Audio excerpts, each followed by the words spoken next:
መቀደስ ማለት የሆነ ነገር ማድረግና አለማድረግ ማለት አይደለም። የመጀመሪያ ትርጉሙ መቀደስ ማለት ለአንድ ነገር ብቻ መሆን ማለት ነው።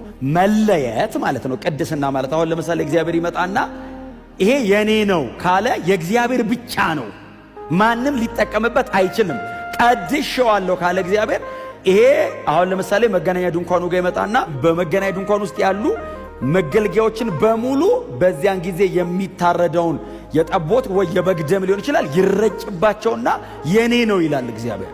ከዛ በኋላ ብትገለገልበት ማንኪያው ለምን ተገለገልክብኝ አይልህም፣ ባለቤት አለው። እግዚአብሔር መጥቶ ለምን የኔ ነካ ይላል። ቤተ መቅደሱን እግዚአብሔር ይመጣን ይቀድሰዋል። ማንም ወደ ቤተ መቅደስ ሲመጣው የኔ ነው አካባቢው ይላል። ማንም እንደፈለገ ዘው ብሎ መግባት አይችልም። እግሩ በገመድ ታስሮ ቃጭል ተደርጎለት ስለ ኃጢአቱ ስለ ሕዝቡ ማጥያት የታረደውን የኮርማ በግ ተሸክሞ እየፈራ ቅድስትን አቋርጦ ያንን በጣም ወፍራም መጋረጃ ይከፍቱለታል። ከግንብ የወፈረ መጋረጃ ይከፈትለታል።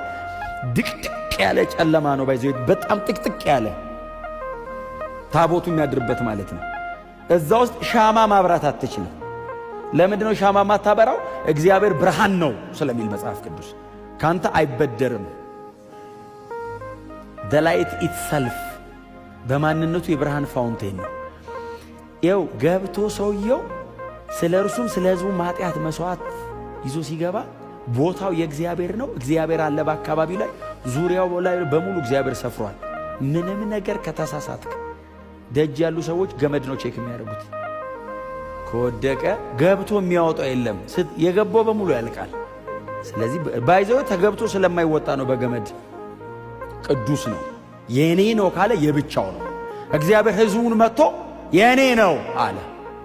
ማንም ቢነካ ለምን ነካ ይላል። አሁን ጠላት መጥቶ አንተን አታክ ሲያደርግ እግዚአብሔር በተናጠል ነካ ይል። መንግስቴን ማን የነካው ነው?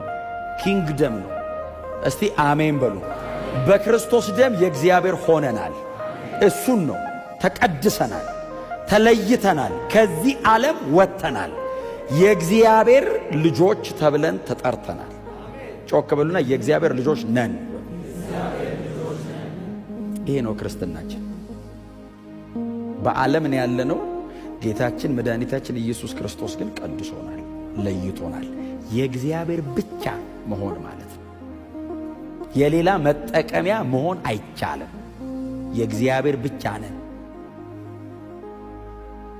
ስለዚህ ማንም መጥቶ ፈቃዱን በእናንተ ላይ ማድረግ አይችልም። የእግዚአብሔር ናችሁ። ተቀድሰናል። በዓለም ነው ያለነው። ተለይተን ወጥተናል። ተጠርቶ የወጣ ሕዝብ ነው።